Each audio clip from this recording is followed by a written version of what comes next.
Alors, l'origine du nom Alice, c'est venu de deux choses. La première, c'est qu'il y a beaucoup de mots qui terminent par Alice qui sont plutôt positifs, comme idéalise, par exemple. Et de l'autre manière, on a voulu aussi avoir un nom qui permet de s'approprier, d'acheter, de louer un assistant virtuel. Et donc, le côté leasing nous permet donc de s'approprier et d'avoir un assistant virtuel. Alors, le positionnement pour nous, c'est d'accompagner les petites entreprises, les professions libérales et les indépendants. Et le but, c'est de leur faire gagner du temps, de leur permettre de déléguer un certain nombre de tâches qui est chronophage, sans valeur ajoutée. Et donc, finalement, qui se concentrent sur leur quotidien, dans leurs tâches qui ont de la valeur ajoutée et qui sont vraiment concrètes par rapport à leur métier, leur business. Alors, Alice, aujourd'hui, ça fait 3 ans que cette marque existe, avec une plateforme qui a progressivement hébergé de nouveaux assistants virtuels.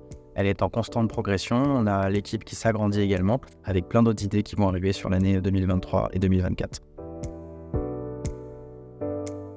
Alors, Alice, principalement, aujourd'hui, on a un focus vraiment vertical métier.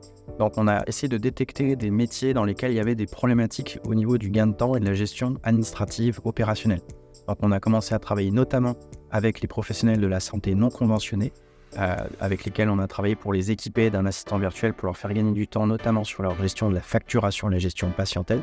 Et puis, on travaille aujourd'hui plus largement avec des indépendants, des professions libérales, notamment avec un assistant qui leur permet de gérer, de déléguer toute la planification et la gestion des rendez-vous professionnels. Aujourd'hui, la grosse valeur ajoutée, c'est sur le produit. C'est-à-dire que le produit, il est fait pour des professionnels qui n'ont pas l'habitude d'utiliser les outils informatiques. Donc, c'est un usage qui est très simple. Il n'y a pas d'installation. La prise en main, elle se fait en moins de 10 minutes pour la plupart des assistants virtuels.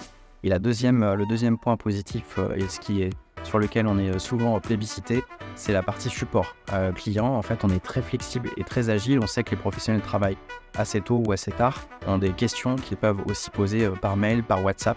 Et donc, on a une disponibilité assez large et assez variée auprès de nos équipes. Alors aujourd'hui, Alice est principalement fait pour les professionnels indépendants, les professions libérales, mais aussi les petites entreprises. Comme je le disais, on va accompagner plusieurs types de processus, plusieurs types de métiers. Et donc, on a souhaité vouloir équiper et les aider dans le quotidien aujourd'hui, ces professions qui ne sont pas toujours informatisées, pas 100% digitalisées. Et grâce à Alice, ils vont trouver finalement un moyen de pouvoir gagner du temps et surtout se digitaliser.